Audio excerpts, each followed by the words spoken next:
Je m'appelle Slaven Velti, je suis chercheur. J'ai étudié à l'université de Bâle où j'ai aussi écrit une thèse sur Pierre Klossowski. J'ai mené des recherches à l'ENS de Paris, à la Humboldt Universität à Berlin et à l'université Harvard à Boston aux États-Unis. Et j'ai le grand privilège d'être en ce moment chercheur à l'IEA, d'avoir des conditions de recherche véritablement optimales, donc c'est un thème sur lequel je vais revenir, et d'être dans cette ville de Nantes que je trouve, comme le nom le dit, véritablement fascinante à beaucoup d'égards et sous beaucoup d'aspects. Je travaille sur, comme je le laissais entendre, sur cette idée d'optimum, d'optimisation et d'optimisme. C'est un travail qui est parti d'un étonnement.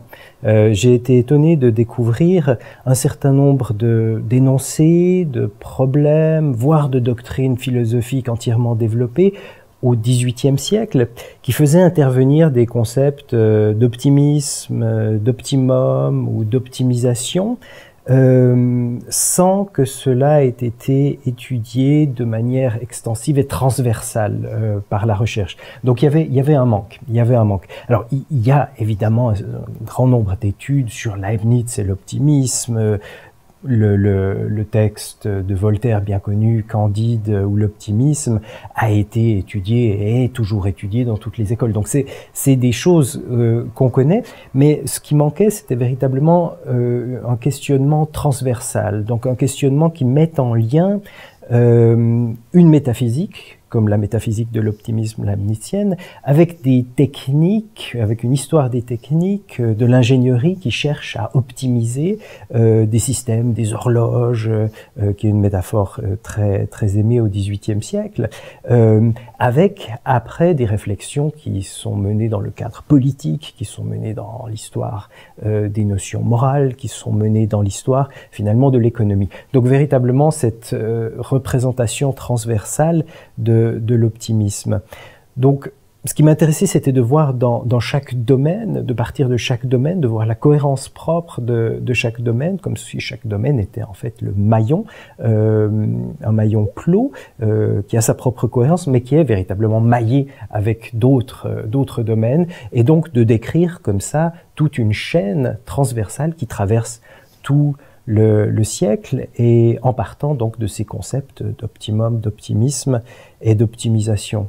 Pour donner peut-être un exemple, donc on ne compte pas au XVIIIe siècle les formulations du type on va chercher l'augmentation du plus grand bonheur possible pour le plus grand nombre, tout en diminuant au maximum les peines. C'est quelque chose qu'on trouve chez l'abbé Saint-Pierre notamment, et qui devient véritablement un projet politique à partir de ce moment-là.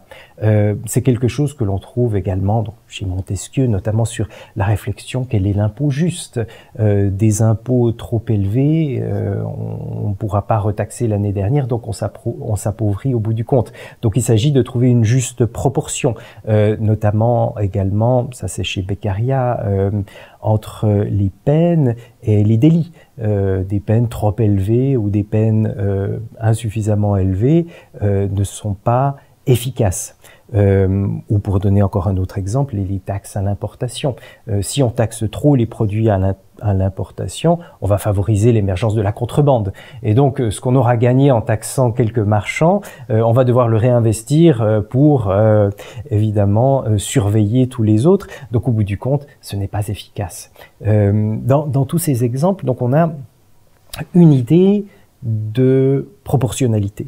Et donc une recherche d'optimum, de trouver le meilleur rapport possible entre les coûts et les dépenses. Et donc dans tous ces exemples-là, le terme d'optimum n'apparaît pas en tant que tel, mais il y a une idée donc d'optimisation qui est là véritablement un opérateur de la pensée, un opérateur du discours, qui sert à construire ces réflexions-là.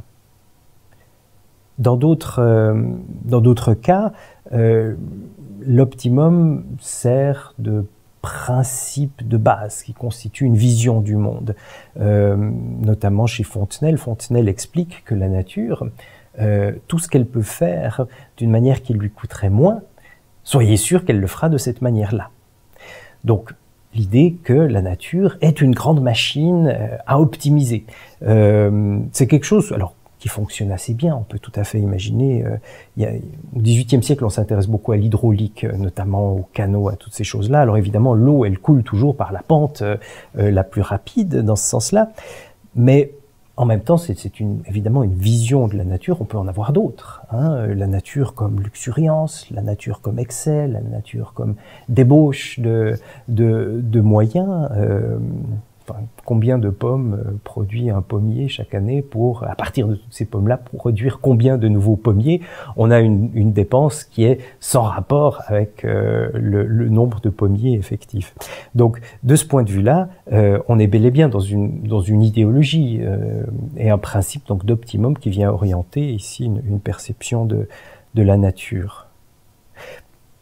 Et c'est quelque chose qui peut nous mener après à Leibniz, à l'idée que toutes ces pommes, elles ont peut-être d'autres finalités que seulement de donner naissance à d'autres pommiers. Elles nous nourrissent notamment. Donc il y a peut-être un dieu architecte, qui a combiné différents éléments pour obtenir des résultats les plus riches possibles. Leibniz a été le grand penseur de l'optimisme au XVIIIe siècle.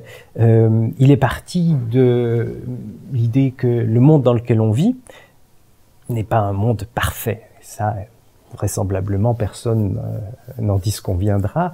C'est pas un monde parfait, mais c'est néanmoins le meilleur des mondes possibles.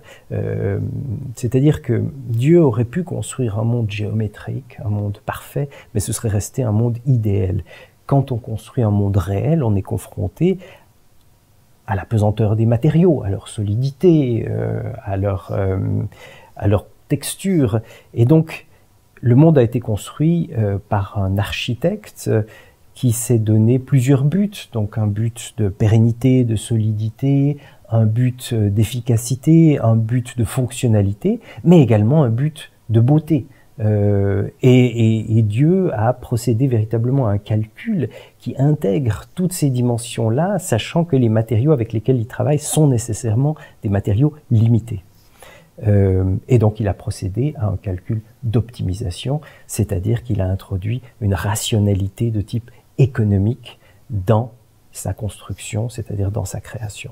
Comme je disais, c'était la découverte de cette constellation de termes, et puis également, évidemment, une question qui concerne pas seulement l'histoire des idées, mais qui concerne aussi notre temps présent, qui est un temps marqué par, évidemment, une obsession de l'optimisation, une obsession tous azimuts. Hein. On est en train d'optimiser notre temps, on est en train d'optimiser nos loisirs, on est en train d'optimiser les systèmes de management, l'agriculture, l'industrie, etc.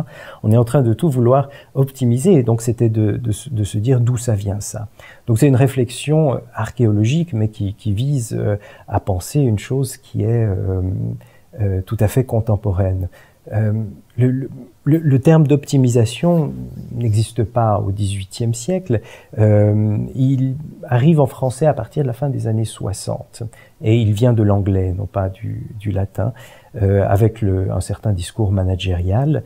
Et c'est intéressant donc de voir quand est-ce qu'il arrive, parce que fin des années 60, donc on est encore dans cette période apparemment bénite des 30 glorieuses, donc une période de croissance économique, de progrès sociaux, où intervient ce terme d'optimisation qui indique autre chose, qui indique qu'en même temps, on est en train de prendre conscience de certaines limites.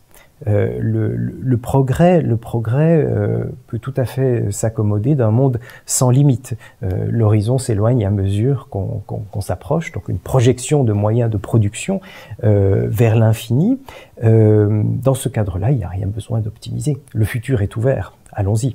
L'optimisation intervient au moment où on commence à prendre conscience que le monde est limité. qu'on n'a qu'une planète, et donc que à l'intérieur de ces limites-là, ce qui était déjà le cas de Leibniz, on travaille avec des matériaux, avec quelque chose qui est limité, on va se mettre à chercher la meilleure combinaison et les meilleurs rapports possibles entre les éléments qui le composent en vue d'un but. Et l'optimisation, c'est ça, c'est une pensée du tout, à l'intérieur duquel on opère sur les parties, des parties qui sont préalablement individualisées, homogénéisées, qui sont évidemment dénombrables, et dont on cherche les meilleurs rapports possibles, dont on cherche à optimiser les rapports.